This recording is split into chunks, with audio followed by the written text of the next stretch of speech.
topic of my speech is I love liberty. I'm empowered by liberty. So I have a question. Are you a free woman? Absolutely. Are you a free man? If you notice, if you were on a boat in the middle of the Pacific, and the crew said, "We're taking on water. This thing's going to sink," and you decided that what you had to do was get yourself off of that boat and onto a little boat and somehow try to survive. So you did, and you found yourself on this small boat. You had an oar, but you're in the middle of nowhere. So you float and do what you can, and either you're going to hit something or we're never going to hear from you again. So if you do hit a small island, then you're going to be concerned with some things. You're going to be concerned with how you're going to eat, what you're going to eat, how you're going to sleep out of the rain. You're going to be concerned with maybe finding some leaves or things like that to protect your body. And so that will be your work. And when you go to bed at night, the next day you get up, your work will be there, and you'll be able to continue your work. And so on a desert island like this, you are a free man. You can, and the essence of that is that you have ideas, you proceed to work on your ideas, and you get the results by doing the work. And then you get to consume that or appreciate that. That's what it means to be a free man. But I'm sure that being a free man on a desert island is not that attractive.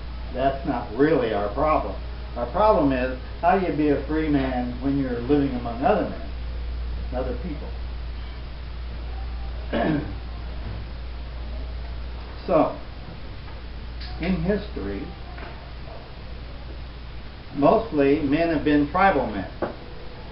For long, long stretches of history, we've been in a tribe. And so we became defined by the tribe. That was our identity.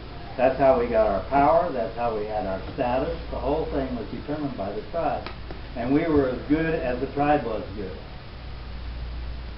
Then in 1650 to 1800, in that period, was the Enlightenment. And what they discovered was the mind and reason. So this changed the view of man. This discovery in that time changed the view of man. And it allowed for the formation of a country, the United States actually. And the reason it did is because a mind can't be forced.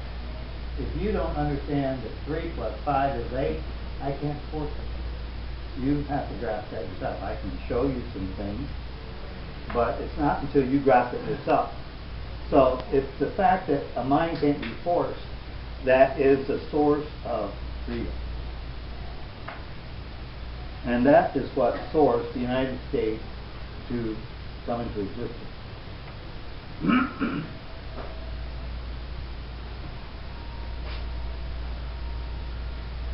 So we now have, so the point being that it became individual liberty, and that got expressed in individual rights and in the Constitution, throughout our documents. If you have a need for, if somebody is violating you, you would call the police. If some country is wanting to invade our country, we would call the military. Or if you get into dispute with someone and you don't want to shoot it out, you call the court, basically. So this is how we handle our problems. But this was really worked well for about up through almost 1900, and then it started breaking down. And mostly, if you look at it, what happens is that we're pretty free when it comes to our body and our person. We're free to talk, express ourselves, believe what we want to believe, associate with other people, come to agreements, those kinds of things. But the area where we're losing freedom is in the property area. And one of the things that just as much a right as freedom of speech is the right to own property. Because it is through property that we actually are able to bring forth the world that we envision.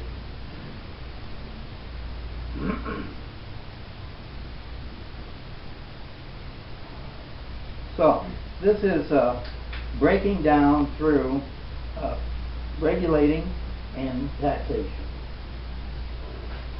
I was an architect most of my life, and you can see the regulations in architecture. For example, when I first began, there were no regulations about handicapped restrooms and all these kinds of things. So you designed that. I had a doctor client once who wanted a restroom that worked for a handicap or a wheelchair. So I rented a wheelchair and took it there to see if I could get in and around the bathroom, how it worked, everything, and then change it around in order for that to work. Later on, the code itself had pictures of handicapped bathrooms. So now what you see everywhere are those handicapped bathrooms. No one thinks another time about that. All the creativity in that is over. That's government regulation. The taxation part is the part that you know, we don't have a lot of choice about taxation. They're not asking us if we want to buy this or we want to buy that. They're just assessing us, and so we end up paying. So, in both of these cases, our freedom is actually taken from us. So, what is the solution to this problem if we are losing our freedom? I say one of the solution is we need to get very clear about the property right. That's the right that seems to be always damaged. So the solution I suggest is a separation of economy and state, just like we separated church and state. So I'm not going to define that or defend it. So thank you.